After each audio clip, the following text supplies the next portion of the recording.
make a little bit of chili, and I'm just going to add a little bit of coconut oil because the meat I'm using is it's an extra lean ground sirloin, and it doesn't have very much fat to it, so I like to use a little bit of the coconut oil. So before I put the ground beef in there, I have some fresh chopped onions. I have to have those onions for the flavor.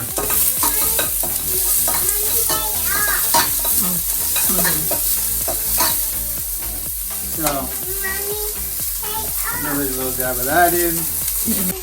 Alright, so we have the onions on a sauteed. So now we're going to take this extra ground sirloin,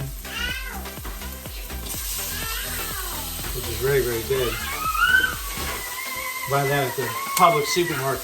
We'll give that a little chopping.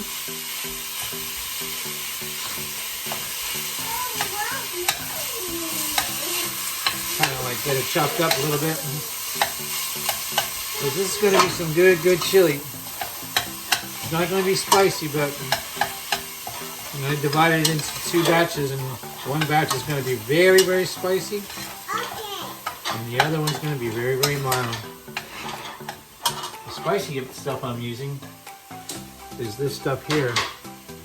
My son bought this for me when he was up in Connecticut.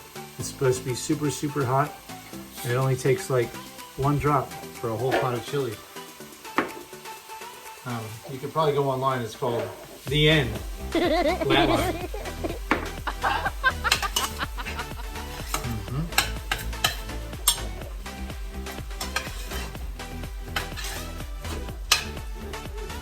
Now we have all this ground beef cooked in with that ground sirloin.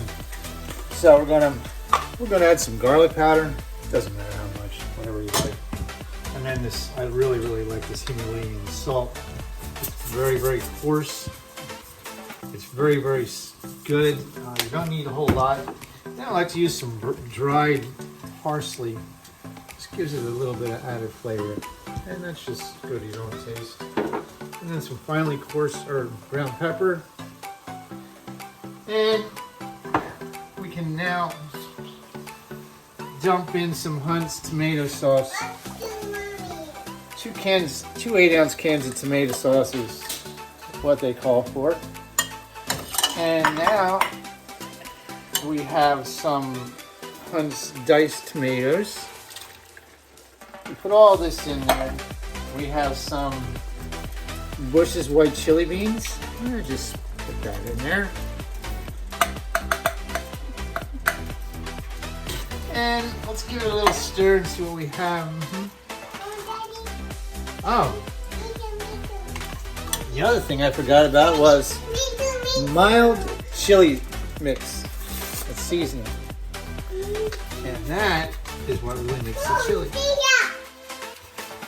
So, stir that up. Let all this simmer for, I don't know, half an hour, an hour. Reheat, refrigerate, reheat, depending on how much you make. This pot of chili here will probably last us a few days. So you just refrigerate, reheat, and you know, if you feel like you need more beans, we can add a little more beans, but beans the can is already open, may as well use it. So, drain a little bit, because we don't want the chili to be too liquidy, so we'll just add some of those beans on. Okay, good. And there you go, that's it. Just let it simmer, and it'll be done. It'll be ready. Yum. And that's a chili. And don't forget the flat line. Okay. Least but not last, I always like to enjoy a little beer, and I think the chili does too. Thank you. Mmm.